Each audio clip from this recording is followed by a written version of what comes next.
reason they're doing all of these waves and waves of drills is that they really aren't. What are these? They weren't exercises, but they're rehearsals, and that what'll happen is he called it like a fig leaf.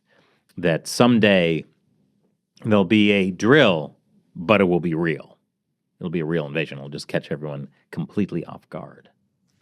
I mean, that's kind of what happened when Russia invaded Ukraine. Like they were doing for like a couple months, they were doing special military drills or something that just happened to be close to the border of Ukraine.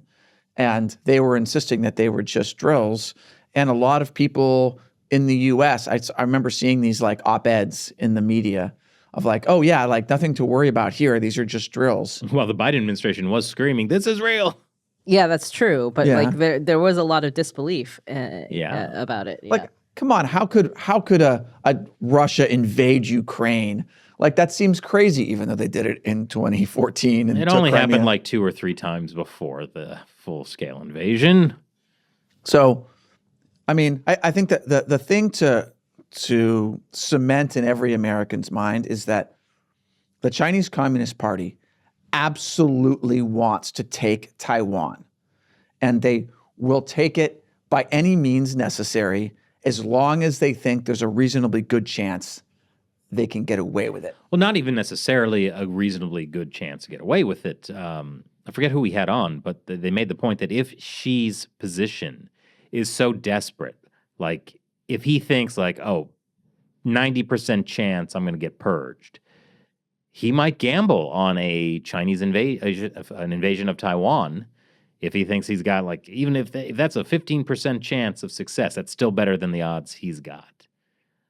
So yeah, it's a question. And there was also the news that came out about China's building a new military installation facility that's basically their Pentagon, but like much, much bigger. It's supposed to be finished in 2027. Right. It was 10 times bigger than the Pentagon. Yeah, they're calling it like the Beijing Military City or something. It has 50 sides. Yeah. It's a big Pentagon. What would that be called? Is there such a shape known to man? A pentadecagon, maybe? Sounds so cool. I don't know. I just assumed it has 10 times as many sides as the Pentagon. Since it's 10 times the size. Yeah, well, one of the things, you mentioned that she might do something that is militarily unwise, but is a good political calculation for him. And I think that a good parallel for this would be that in the wake of the absolute disaster and starvation of the Great Leap Forward, Mao Zedong was feeling his position politically was quite tenuous. And so in 1966, he launched this essentially cult of personality, which was an internal struggle, a war against people who weren't ideologically pure. And this war became the Cultural Revolution. It lasted 10 years. It was incredibly destructive and made people turn against each other. And you guys watching all know this.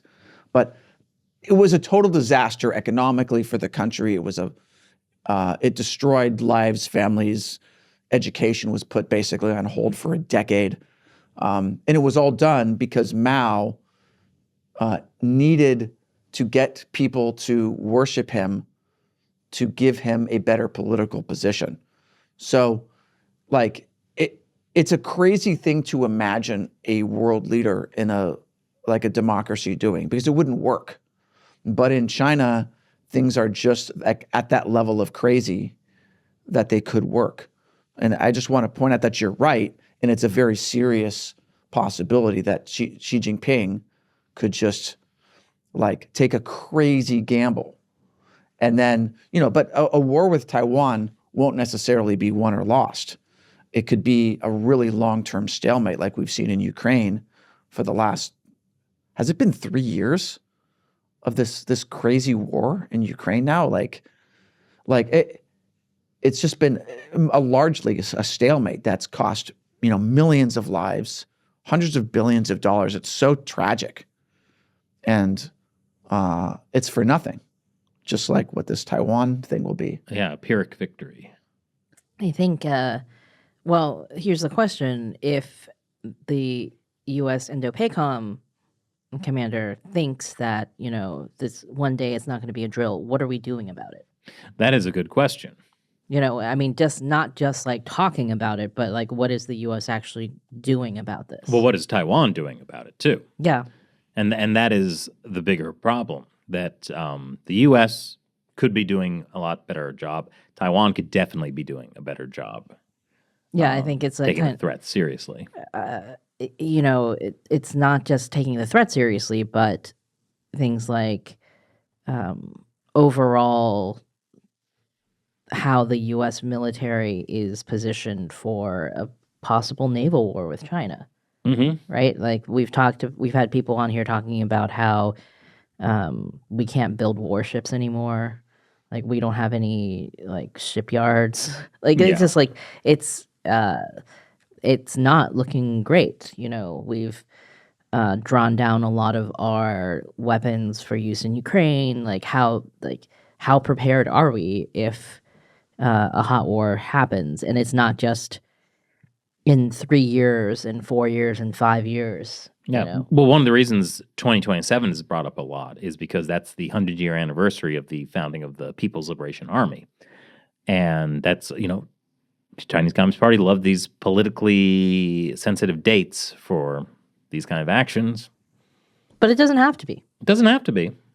But yeah, I mean, like the U.S. cannot build 100 new aircraft carriers by 2027. I'm not sure they would need 100 new aircraft carriers, but even like the little things. We need to build different things. We need to build things that work for the 2020s and 2030s. Drones, maybe. Yeah, like a lot. You could build a lot of small ships that have, torpedo missile capacities, that sort of thing, that are drone operated, and you're not putting American lives at risk, and you build a large number of these that are sort of swarms that are hard for the CCP to take down.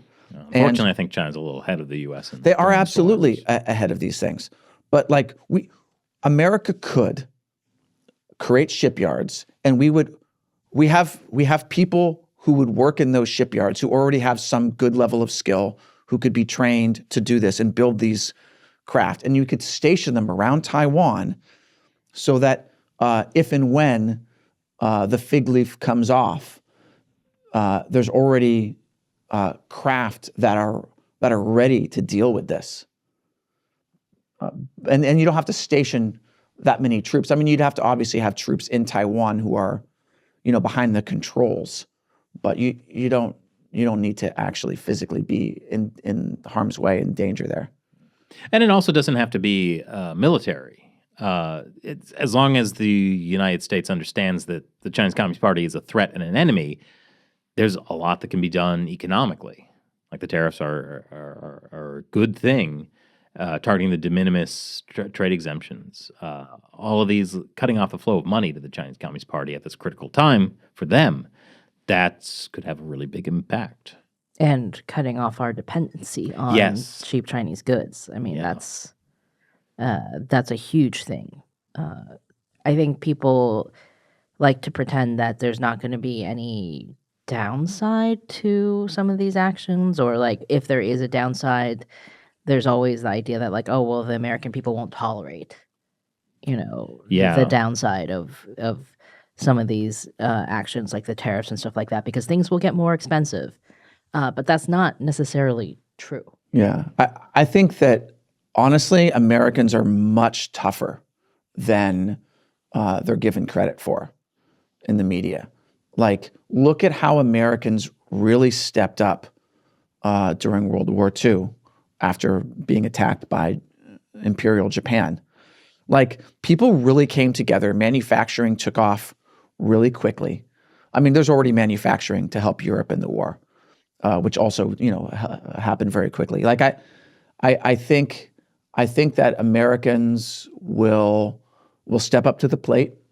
They will understand that they have to make some sacrifices now for stopping this much, much bigger threat.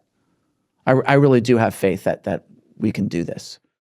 Thank you for watching. I hope you enjoyed this highlight from our podcast, but there's a lot more. The full hour-long show is available on our website, ChinaUncensored.tv, and when you subscribe, you'll also get premium China Uncensored episodes, live streams, and a community chat with me, Shelley, and Matt, and hundreds of subscribers. And most importantly, you'll be supporting content you love.